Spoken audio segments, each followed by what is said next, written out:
Demo mahasiswa protes kinerja Bupati Konawe berlangsung ricuh. Statusnya naik ke penyidikan, Rachel V-nya diperiksa di Mapolda Metro Jaya.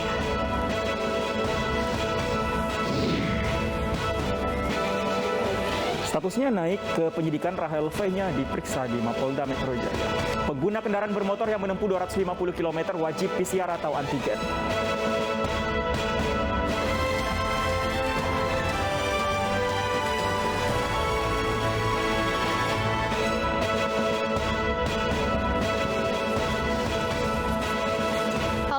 Pemirsa, demikian tadi berita pilihan iNews sore bersama saya Stefani Patricia dan rekan saya Fandi Hasib yang akan bergantian menyampaikan informasi selama 2 jam ke depan.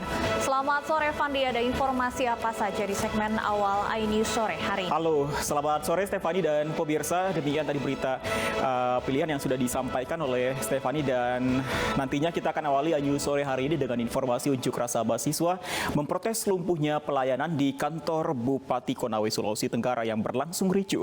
Sementara itu puluhan pedagang pasar Lelo kembali terlibat ricuh dengan petugas Satpol PP di Kabupaten Serdang Bedagai, Sumatera Utara.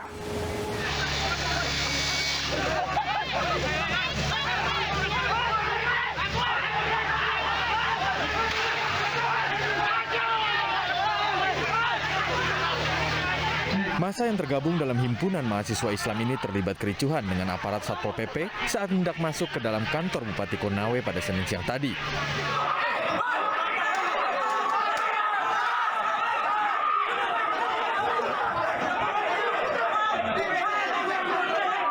Tak lama kemudian masa berhasil masuk ke dalam kantor dan hendak menemui Bupati Konawe, Keri Saiful Kanggoasa, namun yang bersangkutan tidak ada di tempat.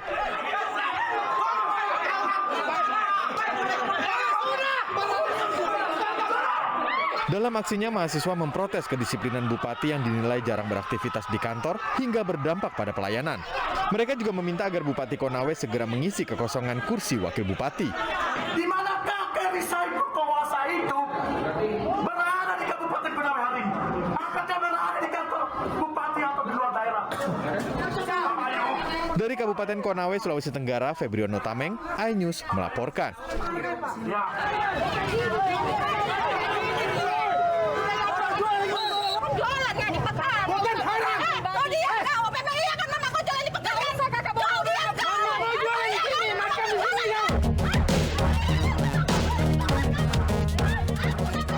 Salah seorang ibu pedagang pasar ini meluapkan emosinya kepada petugas Satpol PP yang menutup akses pintu masuk ke pasar Lelo.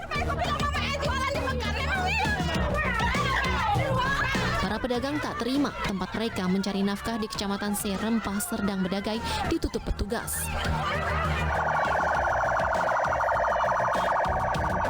Aksi protes kemudian berlanjut di Jalan Lintas Sumatera hingga menyebabkan kemacetan. Para pedagang bahkan memohon kepada polisi lalu lintas untuk membantu mereka membuka akses masuk ke pasar Lelo.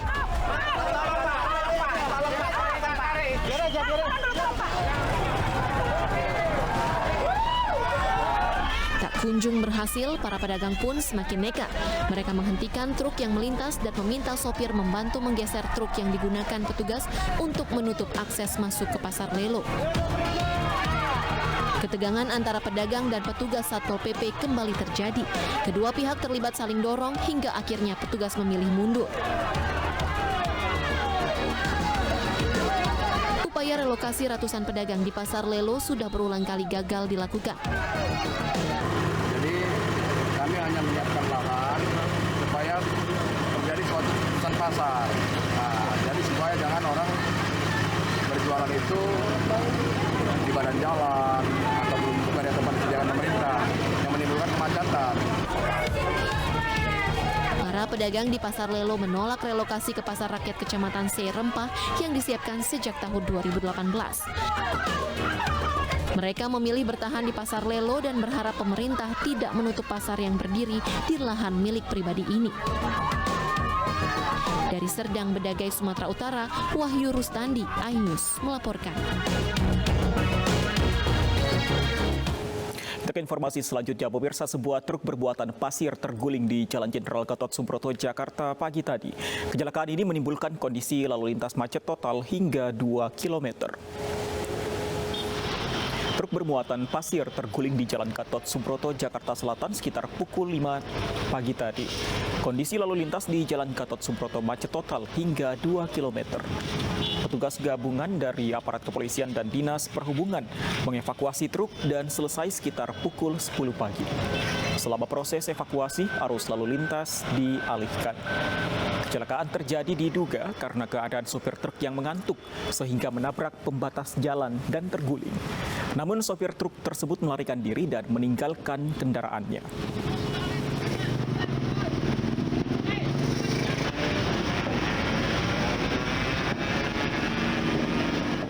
Pemirsa, selebgram Rachel V-nya masih diperiksa di Ditreskrimum Polda Metro Jaya. Ia dipanggil atas kasus pelanggaran kekarantinaan kesehatan yang telah masuk ke tahap penyidikan.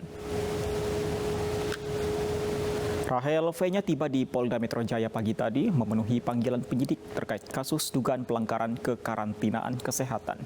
Rachel tiba didampingi manajer dan kekasihnya yang juga turut menjadi terperiksa dalam kasus ini. Penyidik di Ditreskrimum Polda Metro Jaya telah menaikkan status perkara ke tahap penyidikan. Polisi akan segera memeriksa kembali para saksi untuk menetapkan tersangka dalam kasus ini.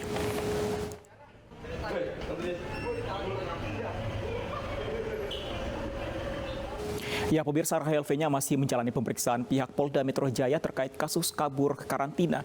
Untuk mengetahui perkembangan terkini, bergabung bersama kami Mahathir Muhammad di Mapolda Metro Jaya.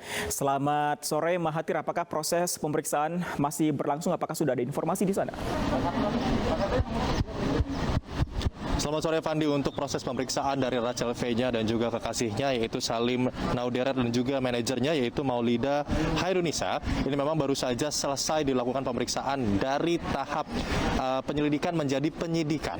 Bahwa kurang lebih Rachel V-nya tadi menjalani pemeriksaan kurang lebih 6 jam lamanya, dan Rachel V-nya memang tiba di Direktorat Reserse Kriminal Umum Polda Metro Jaya pada pukul 9 pagi. Ini 1 jam lebih cepat dari jadwal yang ditentukan oleh pihak Polda Metro Jaya. Tadi kurang lebih Rachel V-nya disampaikan oleh kuasa hukumnya Indra Raharja, menyampaikan pada kami bahwa pemeriksaan tadi dilakukan dan sebanyak 38 pertanyaan disampaikan dan juga diberikan kepada Rachel V-nya. Dan juga status dari Rachel V-nya saat ini pun belum dinaikkan menjadi tersangka, melainkan masih menjadi saksi untuk kasus kaburnya karantina dari Wisma Atlet pada beberapa waktu yang lalu. Dan juga tadi tepat pada pukul kurang lebih 15.30, kuasa hukum dari Rachel V-nya yaitu Indra Raharja menyampaikan kepada kami saat ini Rachel V-nya akan terus korporatif dan akan terus mengikuti dari apapun peraturan atau juga kasus yang menjeratnya, karena memang kasusnya ini masih menjadi perbincangan publik dikarenakan kabur dari karantina dan statusnya pun masih saksi. Apabila nanti statusnya dinaikkan tersangka, pihak Polda Metro Jaya pastinya akan memberikan rilis lebih lanjut. Namun saat ini dari pihak pengacaranya yaitu Indra Raharja ini masih menyampaikan bahwa status Rachel V-nya masih menjadi saksi hingga hari ini. Jadi kami masih menunggu juga dari pihak Polda Metro Jaya apakah nantinya akan dirilis hari ini atau lain hari. Namun ketika ditanyakan kepada pihak pengacara apakah nantinya akan ada pemeriksaan lebih lanjutan atau Rachel V-nya minggu depan akan kembali ke Polda Metro Jaya, jawabannya memang masih belum tahu. Nanti akan dilanjutkan seperti apa, bagaimana juga penyelidikannya dan penyidikannya maksud kami nanti akan diupdate lebih lanjut. Namun untuk kami tadi tanyakan apa sebenarnya 38 pertanyaannya, saat ini masih kurang lebih tentang kronologi saat kabur dari Wisma Atlet. Kurang lebih seperti itu. Kembali ke studio, Fandi. Kita akan tunggu bagaimana nantinya hasil pemeriksaan yang masih terus berlangsung saat ini. Terima kasih Mahathir Muhammad untuk laporan Anda. Selamat bertugas kembali. Pemirsa, Rachel V-nya harus berurusan dengan polisi karena kabur dari karantina. Tidak hanya itu, selebgram dengan jutaan pengikut itu juga tersandung plat nomor RFS yang digunakan tidak untuk peruntungannya.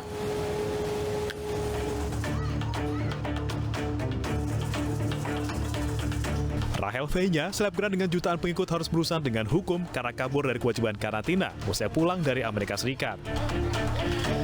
Kaburnya Rachel V-nya dari kewajiban karantina membuat kegaduhan di masyarakat yang kecewa dan kesal karena keistimewaan didapatnya. Namun Rachel menyatakan tidak sama sekali karantina di Wisma Atlet. Pengakuan Rahel yang tidak karantina dibantah oleh warganet yang membagikan foto-foto yang diduga Rahel menginap di Wisma Atlet. Pihak TNI juga mengungkap ada bukti kehadiran Rahel di Wisma Atlet Pademangan. Sementara, jika terbukti mangkir dari kewajibannya karantina, Rahel terancam pidana 1 tahun penjara atau denda maksimal 100 juta rupiah. Belum selesai kasus karantina, Rahel tersandung kasus plat nomor bodong. Saat diperiksa, Rahel menumpang mobil dengan nomor polisi RFS berwarna hitam. Namun di hari berikutnya, mobil dengan plat yang sama berganti menjadi warna putih. Sebelumnya, polisi telah mengkonfirmasi bahwa plat yang dipakai oleh Rahel bukanlah plat istimewa dan dapat dimiliki masyarakat umum. Namun polisi menemukan adanya pelanggaran lain, yaitu tidak sesuainya warna kendaraan dengan plat nomor yang tertera di STNK. Tim Liputan iNews melaporkan. Kita beralih ke informasi lain, pemirsa. Kapolres Intan Jaya pastikan suasana kondusif pasca kontak tembak dengan kelompok kriminal bersenjata. Sementara itu di Jakarta, Wakil Presiden RI gelar rapat bersama Panglima TNI dan Kapolri bahas kondisi Papua.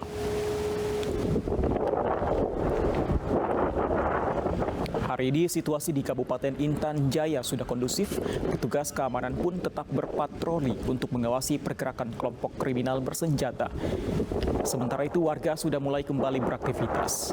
Sebelumnya kondisi Intan Jaya mencekam setelah terjadi kontak tembak antar personil Polri.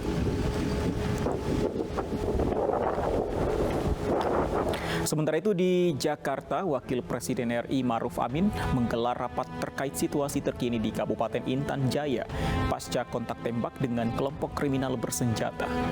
Rapat dihadiri Menko Polhukam, Panglima TNI, Kapolri, Kepala BIN, dan Kementerian Dalam Negeri. Menurut Ma'ruf Amin, kondisi sudah kondusif dan telah ditangani dengan sebaik-baiknya. Pemerintah mengimbau masyarakat untuk tetap tenang dan mengajak seluruh tokoh agama untuk ikut membantu menjaga kondusivitas. Yang sudah dilakukan penanganan yang sangat baik.